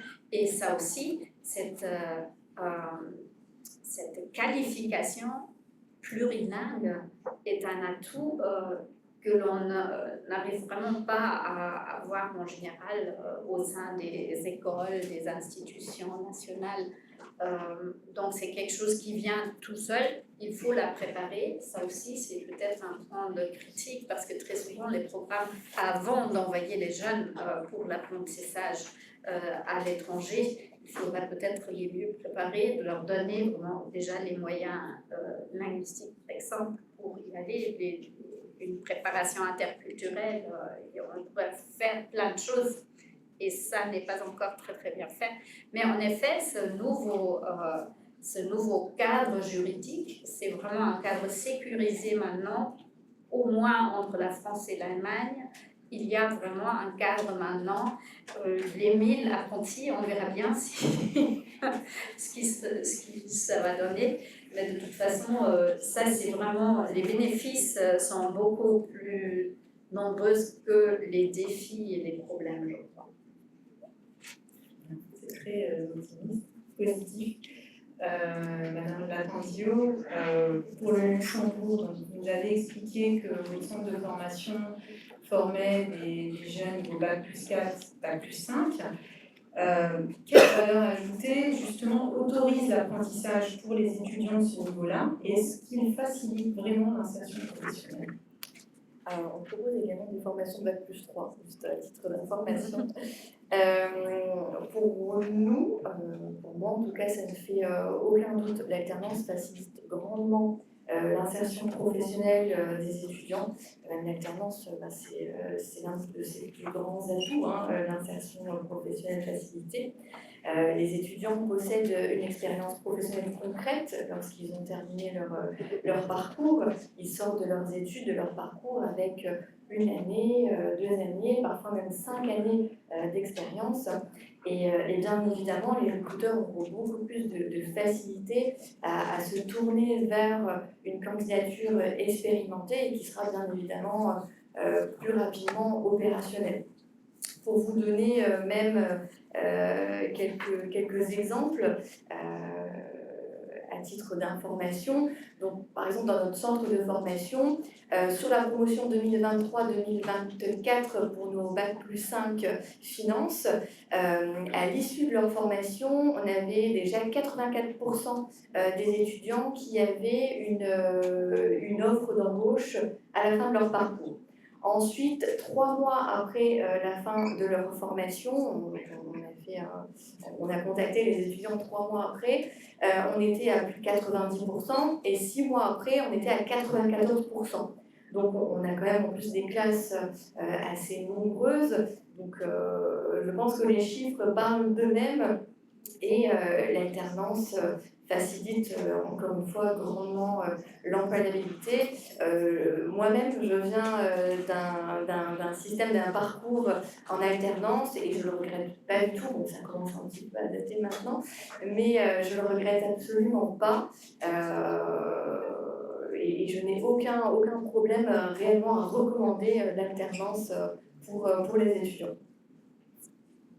Merci beaucoup. Monsieur Potter, vous avez évoqué un petit peu les difficultés, vous avez parlé, j'ai trouvé ça assez interpellant du fait de pouvoir plus facilement envoyer un étudiant, un apprenant en Erasmus, plutôt que de réaliser un apprentissage au Luxembourg, par exemple. Est-ce que vous pouvez nous en dire plus justement sur ces difficultés-là que vous rencontrez au quotidien? Et d'un autre côté, est-ce que si on se projette, enfin on ne se projette pas, mais si on regarde, la projection viendra après, un peu dans le passé, par rapport au passé, est-ce qu'il y a eu des avancées ou des significatives pour ce champ? Comme on le voit, en fait, l'alternance et l'apprentissage de manière générale est vraiment sous le feu de l'actualité, et notamment en Wallonie, dans la dernière déclaration de politique régionale, l'alternance était vraiment mise en avant à tous les niveaux. Et donc, il va y avoir dans les prochains mois, les prochaines années, pas mal d'évolutions à ce niveau-là, parce qu'il y a vraiment une conscientisation que l'expérience en entreprise n'a pas sa pareille dans d'autres types d'expériences. Au sein du réseau IFER-PME notamment, nous organisons donc des formations de 1 à 3 ans dans plus de 200 métiers différents. Et on voit que la réalité économique fait que certaines entreprises même se délocalisent hors des frontières, que les apprenants qui habitent près des frontières, effectivement, ne voient pas les frontières comme un obstacle, effectivement, pour leur future vie professionnelle. Mais on voit qu'il reste des difficultés, notamment au niveau des des transports interrégionaux, par exemple, qui n'autorisent pas toujours, qui ne permettent pas toujours une communication simple. On reste souvent, du côté wallon, on a souvent l'habitude de dire qu'on a un esprit de clocher, donc on reste plus souvent dans son village que d'aller parfois de l'autre côté de la frontière, qui est même à 5 km. Mais certaines réalités, notamment économiques, font en sorte qu'il y a un intérêt de plus en plus grand pour l'apprentissage, notamment transfrontalier. Voilà un petit peu ce que je pourrais dire à ce niveau-là. Très bien, merci beaucoup. Alors, de nouveau, je me tourne vers Imogen Gouze. Et c'est une question finalement que je poserai à tous les intervenants pour tenir un peu dans les temps et pouvoir échanger aussi avec la salle. C'est comment voyez-vous l'évolution du dispositif dont vous en avez parlé un petit peu dans les prochaines années? Et voilà, l'évolution du dispositif.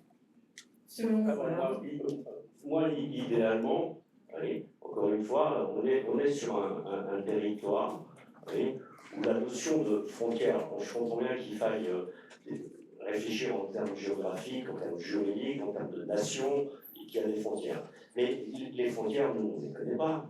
Nous, on raisonne en zone économique. Allez. Or, une zone économique, elle doit s'analyser à 360 degrés. C'est ça la réalité du territoire. Quel est notre rôle? Notre rôle est je crois, il y a véritablement, je me trompe depuis des années, notre rôle est de former, en termes de compétences, nos étudiants, pour leur permettre un avenir professionnel. Je crois que c'est déjà notre premier objectif. Peu importe de savoir si c'est à l'issue du bac plus 3, d'un bac plus 5, l'alternance, l'apprentissage est une formule adaptée pour. Alors, je ne crois pas que ce soit adapté pour tous les étudiants, mais c'est adapté pour nombre d'étudiants. Parce qu'il faut. Voilà, j'ai écouté, j'ai entendu, je suis ravi de ce que j'ai entendu de la part de nos apprentis. Je les connais, 4 sur 5, je les connais, donc je sais ce qu'ils valent ou ce qu'ils ne valent pas. Ils valent beaucoup, je peux vous rassurer. Il faudrait que véritablement, parce que comment dire les choses dans le sens diplomatique. Bon, il y a une concurrence entre les entreprises, c'est normal, c'est logique. Et puis il y a cette concurrence entre les entreprises françaises. Alors, si je me situe que sur la partie de notre territoire, notamment les entreprises luxembourgeoises, c'est une réalité. Rachid Belkacem a eu justement mis en évidence la problématique des recrutements. Voilà, il y a un problème au Luxembourg, des problèmes de recrutement. Ils sont confrontés à des problèmes de recrutement et des tensions sur l'ensemble de métiers, mais en France aussi. Donc pour moi, l'alternance ou l'apprentissage est aussi une façon, alors c'est pas la panacée, mais c'est aussi une façon de répondre à un problème de recrutement. De former, de faire monter en compétences, de les amener, j'ai entendu tout à l'heure la notion d'autonomie, de les amener à l'autonomie, et puis une fois qu'on a l'autonomie, on est considéré comme un salarié comme les autres. Et d'ailleurs, je rappelle que le contrat d'apprentissage en France, c'est un contrat de droit, qui relève du droit du travail. C'est un contrat qui met d'abord en premier l'étudiant salarié et en second l'étudiant apprenti.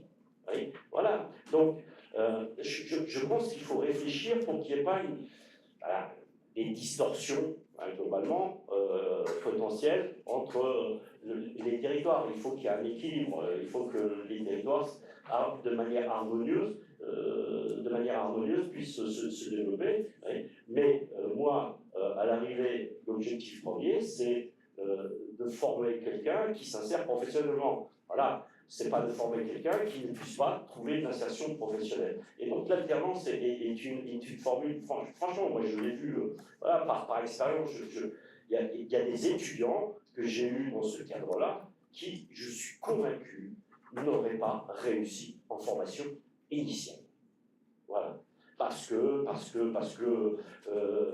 inondés de par le nombre, parce que on est un petit peu sur la continuité peut-être du lycée en termes d'attitude, etc. Alors que l'alternance, j'ai entendu rigueur, j'ai entendu ponctualité, j'ai entendu savoir tout ce qui relève en réalité des compétences comportementales, des soft skills. Oui. Je trouve que quand on a un groupe d'alternants, oui, c'est plus facile aussi de les amener vers ces compétences-là. Donc, moi, idéalement, voilà, je pense qu'il faudrait qu'on trouve une solution équilibrée, voilà, pour tout le monde, que ce soit Luxembourg, la France, la Belgique, l'Allemagne, évidemment, oui, qui permettent d'assurer à la fois l'insertion professionnelle et puis de répondre aussi aux attentes des entreprises, parce qu'on est là, voilà, il me semblait bien que j'avais oublié un point, l'insertion professionnelle, et participer au développement économique du territoire, c'est aussi notre rôle. Voilà. Merci beaucoup, Claude. Même question à Laurent. Quelles évolutions vous verriez, vous souhaiteriez chez ces dispositifs? On voit déjà l'attrait, en tout cas, de l'alternance, de l'apprentissage d'une année sur l'autre. On voit depuis la pandémie pas mal de personnes, notamment dans les formations adultes qu'on organise. Il y a eu une augmentation très importante du nombre d'inscrits dans la formation adulte. Et je pense que ce qu'il faut beaucoup travailler, surtout quand on parle de transfrontalier, c'est de pouvoir essayer de travailler les synergies qu'on peut avoir entre chaque pays. On travaille souvent en termes de frontières, on se dit voilà, notre limite est à ce niveau-là. Et plus on apprend à connaître les systèmes d'alternance et d'apprentissage dans les autres pays, plus on se dit qu'effectivement, il y a des possibilités pour qu'il y ait un système d'alternance et d'apprentissage qui soit beaucoup plus unifié au niveau européen. C'est le cas, par exemple, dans le monde universitaire. Par contre, c'est parfois compliqué, par exemple, d'organiser un Erasmus, qu'on appelle dans le jargon européen Erasmus Pro. Donc pouvoir avoir des mobilités de longue durée dans l'apprentissage, c'est parfois fort compliqué, parce qu'on n'a pas toujours, en tout cas quand on est un peu en dehors du système universitaire, on n'a pas toujours un système comparatif qui est facile entre systèmes nationaux.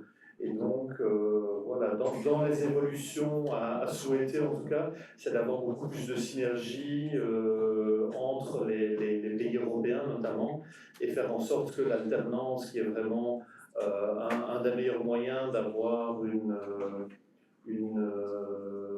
employabilité, je dirais, plus importante, parce qu'on connaît le tissu effectivement économique et on est efficace de suite. Voilà, travailler sur davantage de synergie et sur un système vraiment européen de l'alternance et de l'apprentissage, c'est quelque chose qui serait en tout cas très utile pour tout le monde et notamment pour les jeunes qui veulent se lancer et connaître davantage le métier que simplement avoir des connaissances théoriques et après 5 ans arriver sur le marché du travail et ne pas connaître le fonctionnement effectivement le fonctionnement concret de l'activité économique. Merci beaucoup. Madame Lacandio. Pour moi, les dispositifs concernant l'alternance sont déjà très efficaces. Il y a déjà beaucoup de choses qui ont été mises en place ces dernières années. Bien évidemment, il y a toujours des axes d'amélioration. Dans un premier temps, alors moi je parle de Luxembourg, attention, et puis je parle parce que voilà, je suis sur le terrain tous les jours.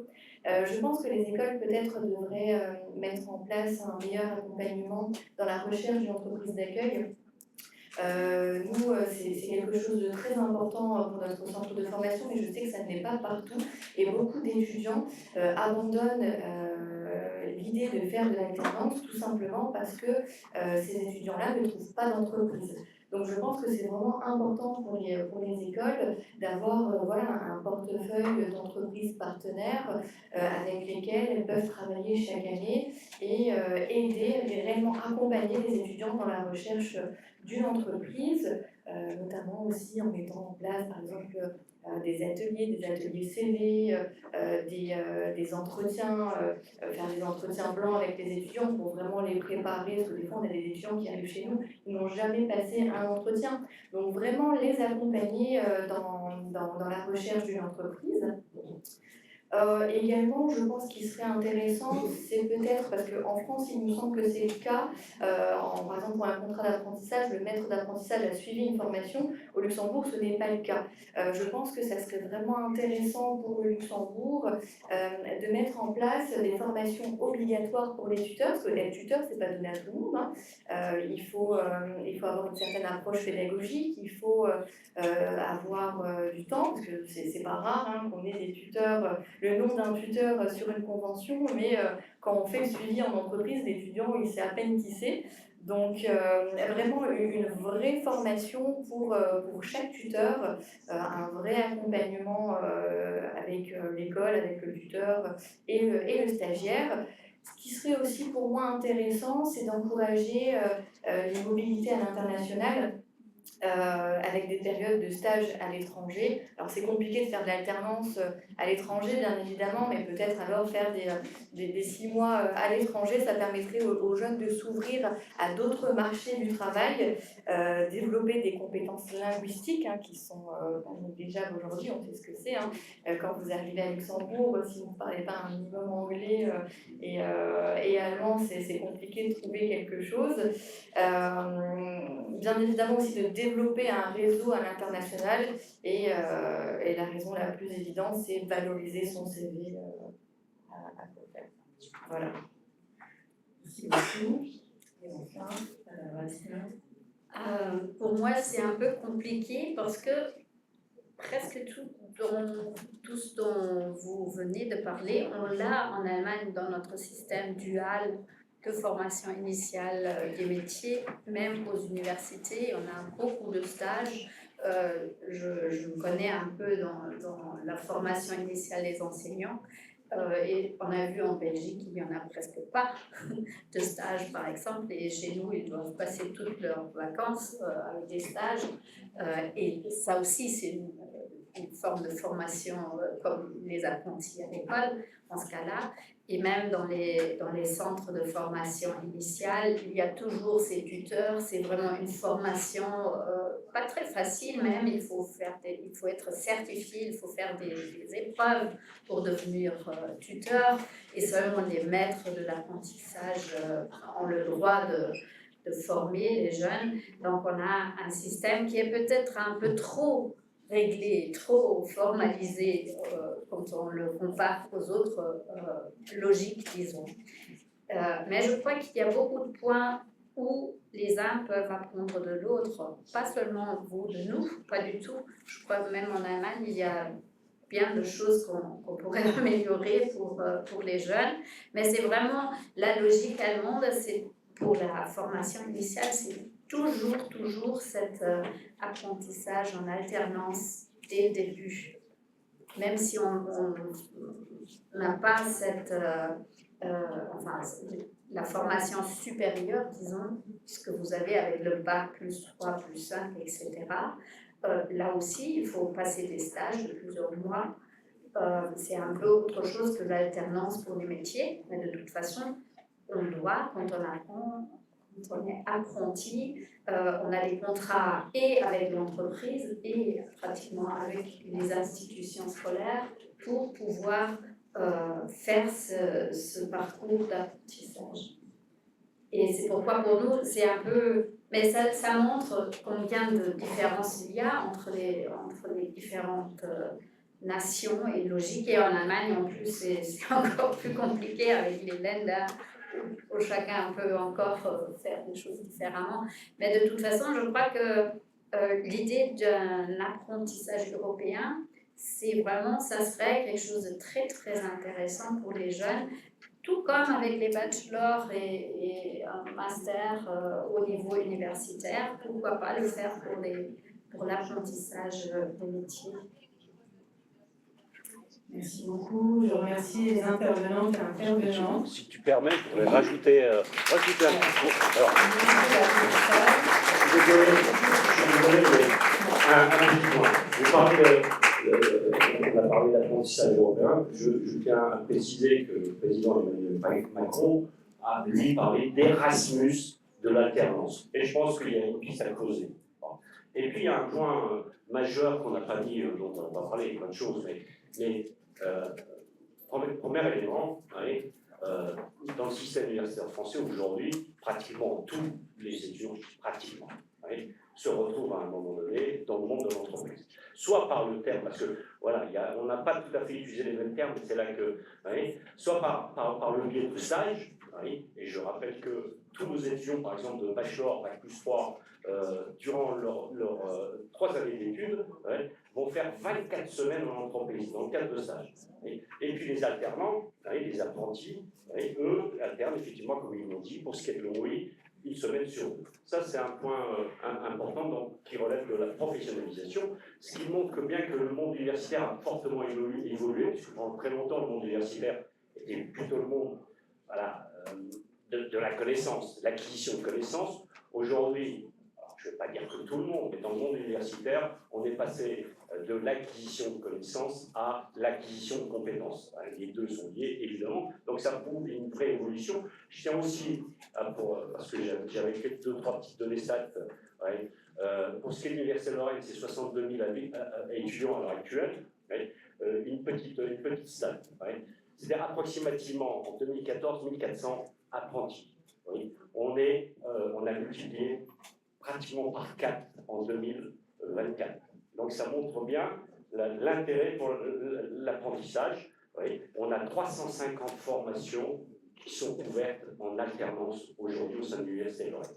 Là, une réalité. Et le point sur lequel je voulais vraiment insister, mettre en évidence, c'est le rôle aussi de l'alternance, de l'apprentissage dans le modèle social. C'est-à-dire que c'est aussi, et j'en suis convaincu, une façon de permettre à des jeunes qui ne sont pas issus de milieux aisés. Oui, on a entendu l'aspect financier, parce que je suis désolé, je pense qu'en Allemagne, en Belgique, au Luxembourg, les études ça coûte, voilà, y compris en France, même si on est boursier. Étudier, ça coûte quand même. Et ça peut être un modèle social pour permettre à certains jeunes issus de milieux défavorisés d'accéder aux études supérieures. Pour moi, c'est aussi un élément du modèle social, voilà, à la française. Merci. Merci beaucoup. On va ouvrir les débats avec la salle. N'hésitez pas à poser vos questions, nous faire part de témoignages, intervenir tout simplement. Je crois qu'il y a hiérarchie. On est là. Le micro circule dans la salle. Levez la main si vous souhaitez prendre la parole et intervenir pour une question. C'est toujours difficile la première question. Il y en a une sur le chat, un internaute qui pose la question suivante. S'il vous plaît, allez un peu de discipline. Alors je vous rappelle, ça résonne beaucoup dans la salle. Et les traducteurs ont du mal à traduire à cause du bruit. Même si on ne fait pas beaucoup de bruit, ça résonne. Donc je rappelle. Donc il y a une première question sur le chat qui est posée, c'est, alors je lis, comment s'assurer que ce qui est appris en entreprise, dans le cadre de l'alternance, correspond bien aux objectifs pédagogiques du programme d'études. Très bonne question. Qui souhaite répondre? Moi, je veux bien commencer. Ouais. Je vais faire une réponse. Voilà. Tout à l'heure, on a parlé de méthode d'apprentissage, puis on a transformé en tuteur. Oui. Systématiquement, oui, dans chaque apprenti, au niveau de l'organisation, de la structure d'accueil, entreprise privée ou publique, il y a un tuteur. Oui. Et il y a un tuteur, et ce tuteur, on est censé être en relation perpétuelle, je dirais, avec ce tuteur. Je parle de l'organisme de formation. Voilà, donc, ce qui nous permet d'avoir un lien direct, hein, pour savoir clairement ce que le jeune fait ou ne fait pas en entreprise. Et puis, évidemment, quand les jeunes reviennent en formation, une des premières questions qu'on leur pose, c'est bon alors, ça a été cette semaine en entreprise, ça se passe bien. Alors je ne vais pas dire toutes les semaines, mais régulièrement, on essaye de savoir exactement ce qu'ils font. Oui. Et puis, ils ont un portefeuille, ils ont ce qu'on appelle le portfolio pour ce qui est de chez nous. Portfolio, c'est pas tout le monde connaît, c'est de mettre en évidence les compétences développées, que ce soit en formation ou en entreprise. Ce portfolio, oui, on peut toujours tricher évidemment, il a pour vocation de voir l'acquisition de compétences, que ce soit l'acquisition de compétences en formation, à l'unité non libre, l'acquisition de compétences au sein de notre entreprise. Voilà. Plus on leur demande des travaux, plus on leur demande, j'essaie de faire court, mais voilà, c'est difficile, on leur demande de faire un rapport de stage autour de ce qu'ils auront fait durant leur période en entreprise. Donc tout ça nous permet vite de cerner la cohérence de ce qui est fait en entreprise et avec les objectifs de la formation. Et pour conclure,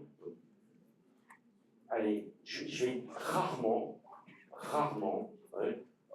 je vais donner une stat, je veux dire à 95%, oui, il n'y a pas de problème. De temps en temps, il peut y avoir un petit problème en entreprise sur ce qu'on demande aux jeunes, etc. Charge à l'UD, charge à nous de discuter et de redéfinir ce qui est fait par le jeune en entreprise. Très bien. Merci beaucoup. Alors, y a-t-il des questions dans la salle? Levez bien la main, je dois voir. Questions ou un témoignage ou des informations complémentaires. Ça veut dire que les conférenciers ont été complets. Il n'y a pas. Ah, là-bas, il y a une question. Je vous apporte le micro.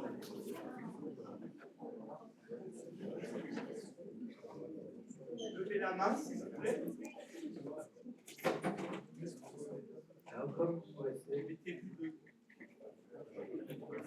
Ma question, ça concerne dans tous les pays, surtout les écoles sur l'apprentissage et l'alternance. On a donné tout à l'heure une stat sur un contrat, sur franco-allemand qui espérait faire 100 000 apprentis, c'était ça pour 2025.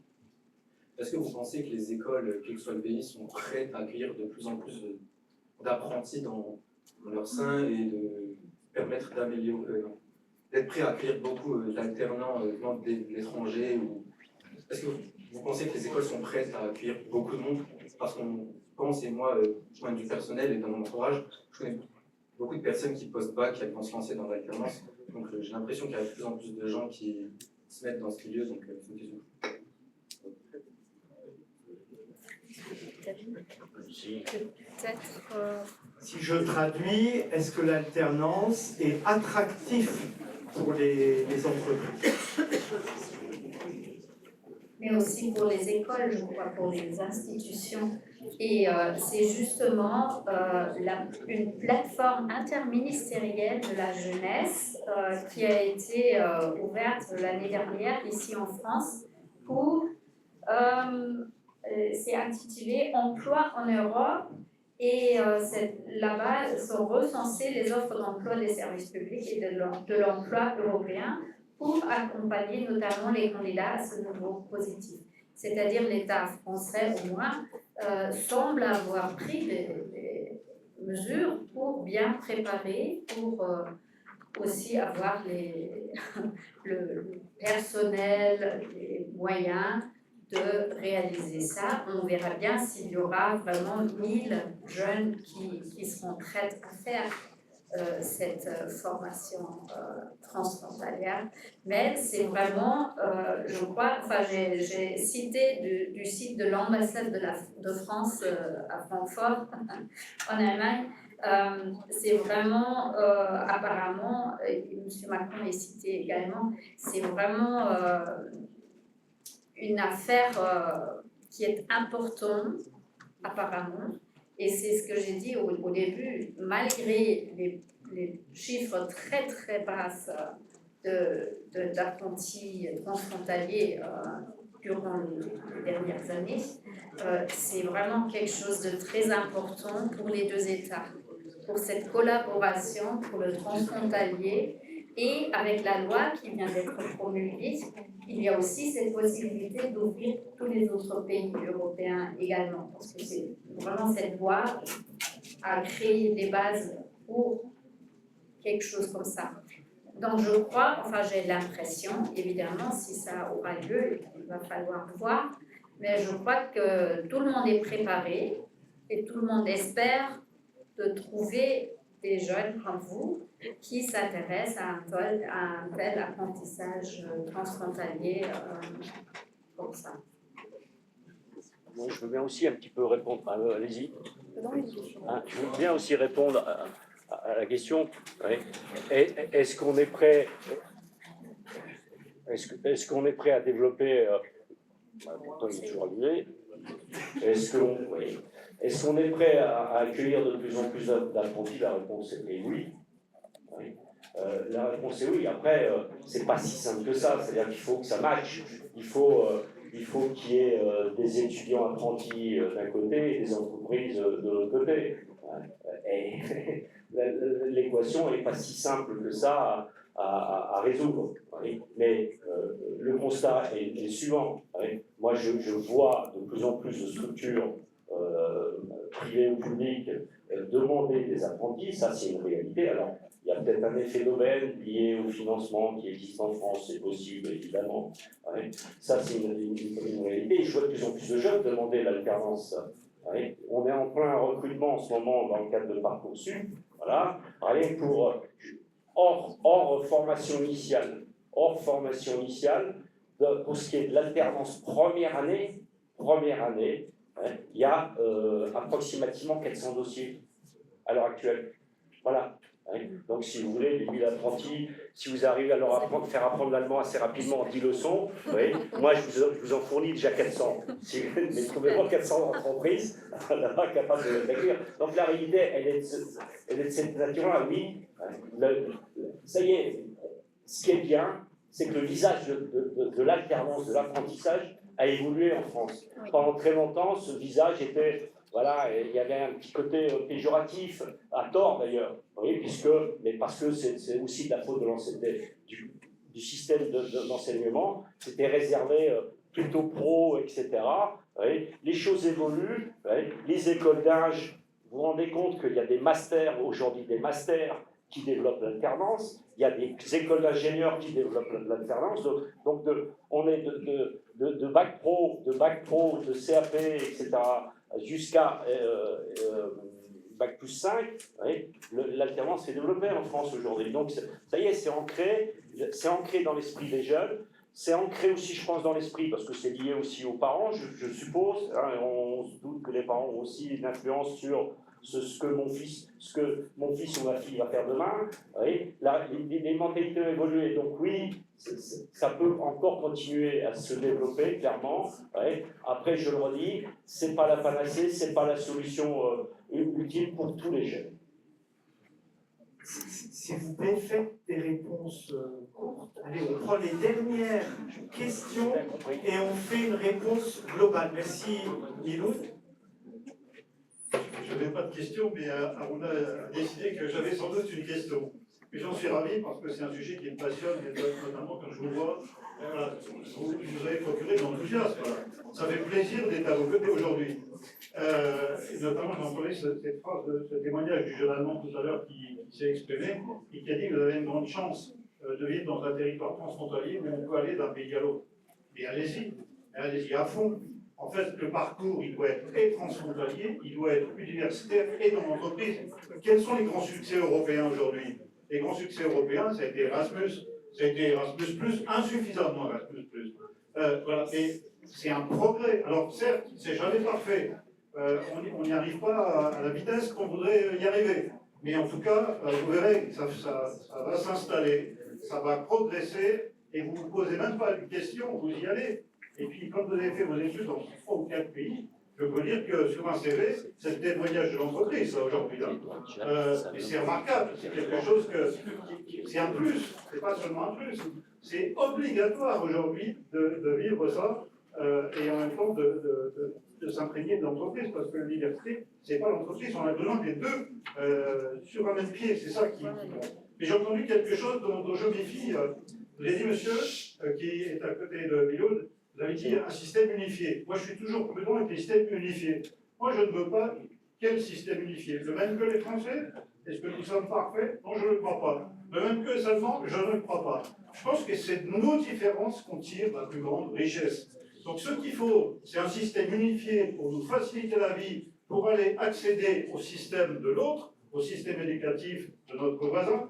En revanche, moi je ne souhaite pas un système unifié, je souhaite que vous découvriez les uns après les autres, parce que vous en tirez la plus grande richesse. C'est pareil, dans l'entreprise, vous allez être parfois victime, je ne sais pas, d'un mauvais patron, ça existe, il y en a autant que des mauvais salariés ou des mauvais universitaires. C'est la réalité. Vous n'arrêtez pas sur les échecs. Voilà. Si en France, pendant 6 mois, ça ne se passe pas très bien, vous allez ailleurs, vous recommencez. Et c'est le cumul de vos expériences qui fera la grande richesse et qui fera que vous réussirez dans une configuration. Aujourd'hui, il faut parler 3 ou 4 langues. Il faut comprendre la langue de l'autre. Et puis, ne vous posez pas la question. Parfois, ce n'est pas spécialement celle du voisin, ça peut être celle du troisième qui vous permet de communiquer. Et ça, c'est aussi une très grande richesse dont vous devez vous approcher.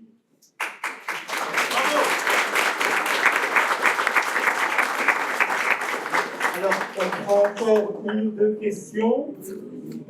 Il y a un étudiant qui a demandé la parole.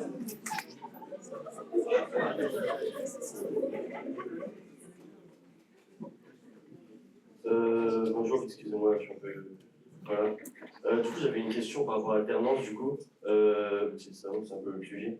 Comment est-ce que l'école s'assure que l'alternance reste formatrice pour les étudiants? Est-ce qu'il y a un suivi en alternance de ce que les étudiants font et voilà, plutôt. Je crois que c'était le sens de la question. Voilà, s'il y a un intervenant qui peut répondre. Peut-être pour compléter ce qui a été dit précédemment et pour prendre l'exemple de ce qui est fait en Wallonie aussi. Dans le réseau IFA-PME, on a notamment ce qu'on appelle des référents.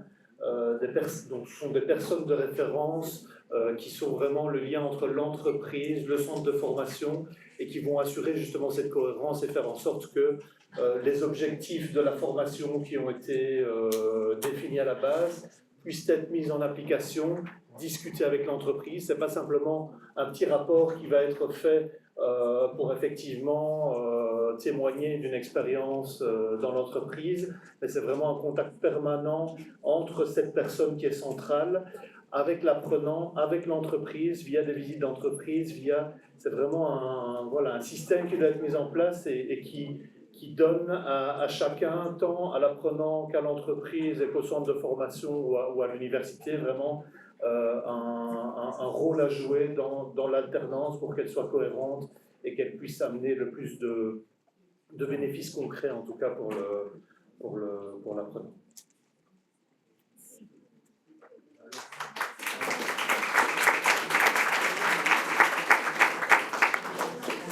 Merci à tous pour les questions et aussi pour les réponses. Alors, je sens que les étudiants s'impatientent. Je vais juste retourner au public pour faire le petit mot de conclusion et évidemment remercier tout le monde.